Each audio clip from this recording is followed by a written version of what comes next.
Has anyone ever said or done something that made you feel small, insignificant, maybe even in front of other people? Perhaps at a work meeting, at school, or even among friends or family?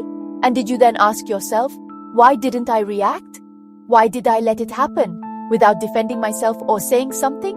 In this video, we'll explore the psychological reasons why we accept humiliation in social relationships. It's not just about shyness or lack of courage. Often, the roots lie in how we were raised, past experiences of rejection or judgment, and the defense mechanisms we develop to protect ourselves from pain. Humiliation can leave deep scars, affecting our self-esteem and the way we relate to others. Often, accepting humiliation is an unconscious strategy to avoid conflict or to maintain group approval. It's much, much deeper than that. Understanding these dynamics is the first step to regaining our dignity and changing the way we experience social relationships. Humiliation is a strong and painful emotion. It happens when we feel like we're not valued or that we're seen as less important than other people. Psychologists often describe humiliation as a wound to our self-respect. It can really hurt our confidence and how we see ourselves. It happens when we feel like we're being made fun of, left out, or shown in a bad light in front of others. Think about being teased at school, ignored by your family, or put down at work. Imagine a coworker making fun of your idea during a meeting, or getting a mean comment online where hundreds of people can see it. In those moments, you might force a smile or try to hide how uncomfortable you are, but inside, you feel awful and helpless. This is a clear example of social humiliation, and it can happen anywhere, at school, at work, with your family, or even on social media. Humiliation really affects how we see ourselves and where we fit in. It makes us feel alone and like we're not as good as others. It's not just about being embarrassed, it's about feeling less human, less worthy, like your value has been erased in front of everyone. In some cultures, humiliation can be a ritual or a group thing, used to control people or punish them publicly. In others, it's more subtle, but it hurts just as much. Understanding where humiliation comes from and the different ways it shows up is the first step to recognizing it and dealing with it.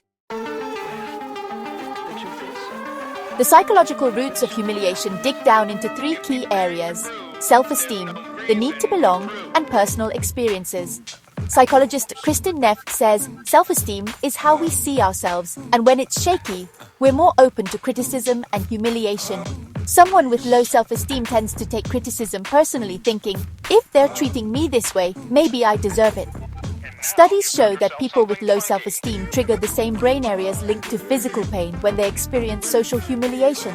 This belief can come from childhood experiences, like overly critical parents or humiliating teachers. Neuroscientist Matthew Lieberman showed that social humiliation activates the same brain areas as physical pain. Mark grew up with a dad who constantly put him down. You're worthless. Look at your brother. These words become a part of his identity. Now, as an adult, when his partner insults him, he stays silent. Therapist Harriet Lerner says people who have experienced repeated humiliation tend to freeze up when faced with new instances. It's what he's learned. Enduring is normal. This pattern becomes deeply ingrained, making it hard to react. The need to be accepted, loved, or simply not be alone can make us put up with toxic behavior. Maslow calls it a basic need. The fear of social exclusion can be stronger than the pain of humiliation. Sarah knows her group of friends constantly makes fun of her appearance. A study from Oxford University shows that the fear of being excluded from the group can lead people to tolerate even acts of bullying. But she laughs along with them, even though she's hurting inside. She's afraid that if she objects, she'll be left out. Social belonging is so important that, according to psychologist Susan Fisk, the threat of exclusion can change our behavior and how we see ourselves.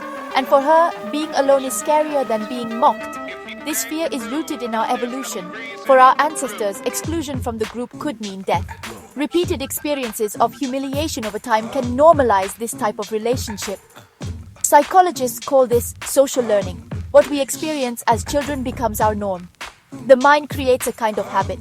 Humiliation becomes part of the emotional background.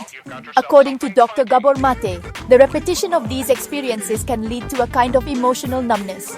Someone who was bullied at school for years can come to believe they are actually inferior. Research shows that chronic bullying changes self-perception and trust in others. This pattern reappears in adult relationships, creating a cycle that's hard to break. Only by recognizing these psychological roots can we begin to change. Humiliation often comes from a power imbalance. This can happen in many different places: at work, at home, with family, with friends, or just in everyday life. In these situations, the person on the receiving end feels like they don't have the right or the ability to fight back. They might be afraid of what will happen, or they feel less important than the other person. Think of a boss yelling at an employee in front of everyone, or a supervisor putting down a co-worker publicly. The employee might want to say something, but they're afraid of losing their job, being left out, or making things worse. Or a mother who manipulates her grown-up son, making him feel guilty. After all I've done for you. Or a parent who compares their kids, making one feel ashamed and not good enough. Even in relationships with partners or friends, the one with more power, whether it's money, emotional control, or social status, can misuse it, sometimes without even realizing it, to keep the other person in their place. This can happen by controlling resources, playing with someone's emotions, or leaving them out of things. Also, in society, social rankings and biases can be humiliating for those who are in a minority group or are vulnerable, making them feel even more helpless and alone. The first step is to call it what it is. Recognizing humiliation is key. Only then can you start to defend yourself. If someone constantly makes you feel wrong, it's not a strong personality. It's emotional abuse. Getting informed and naming what you're experiencing is already an act of strength. If every time you express an opinion you're silenced or ridiculed, stop and ask yourself, am I really overreacting? Or is there something wrong with the way I'm being treated? Keeping a journal of these situations can help you see the patterns and avoid self-blame. It's not about repeating motivational phrases, but about taking a deep dive into yourself. A helpful exercise is to identify your boundaries and write them down. Sometimes with a therapist, you can work on techniques like role-playing to learn how to respond to humiliation assertively.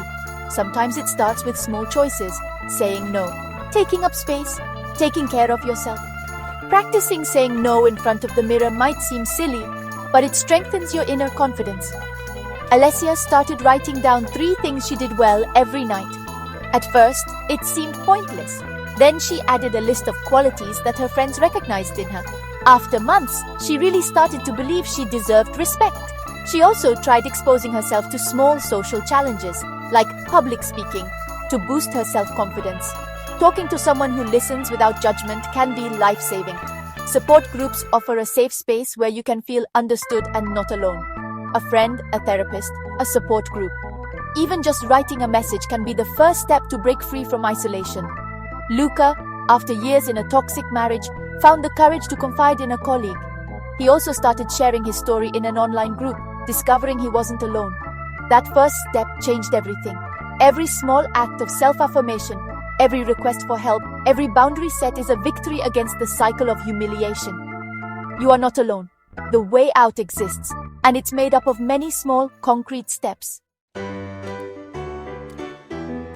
Everyone deserves respect, no matter the situation or who they're with.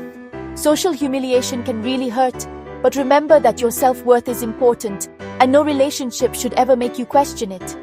We've seen how the psychological roots of humiliation are based in insecurity, fear of judgment, and the need to belong. But we've also discovered that it's possible to recognize these patterns and start building healthier boundaries.